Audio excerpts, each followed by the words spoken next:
why did you decide to hire an outside consultant instead of, you know how to use Lead Simple, you know how to, probably put the process together. Why bring somebody in from the outside?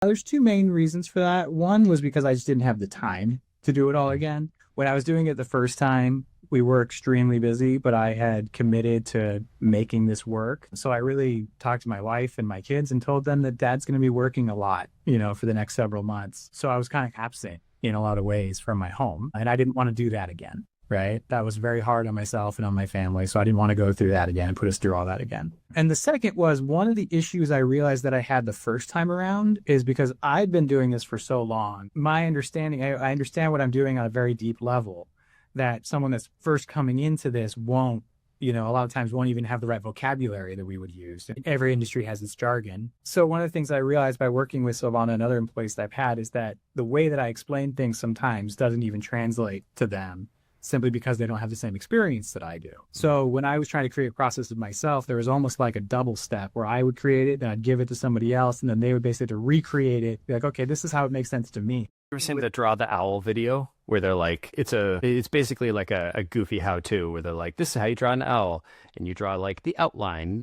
Step 2 is like draw the eyes. Step 3 is draw the ears. Step 4 is draw the rest of the owl. And it's just like professional artist goes and finishes the owl. And you're like, I've done this. Just draw that. That was exactly it's a great analogy. It's exactly what we were seeing. So the second time we did it, rather than go through that whole process again, we just brought in an outside consultant. So it allowed me to basically sit down with them for an hour once a week, go through what we wanted to build that week. Then they would spend the week building it. Then they'd come back the next week, show me what they built. Right. And so it saved me a ton of time, and it helped us skip that step of having to have everything done twice. Right. And they were able to get the same job done in only an hour a week. Yeah. With us talking about it, and then they would build it and bring it back to me. And then we would communicate through email a lot. So I don't remember how many hours our contract included, but it was a significant amount.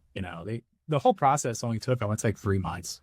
Right on. 3 or 4 months, yeah. If somebody is listening and they're thinking of doing the same thing, what advice would you have for them? Well, if you're starting from the position where I was, where you had nothing at all, and you were just doing it all from memory, you just need to start writing stuff down. Don't get too intimidated about the idea of having to hire a consultant and get all the software and everything from the front end. But at least write it down. I used a screen capture, recording program to record myself doing stuff, and then I would just narrate what I was doing.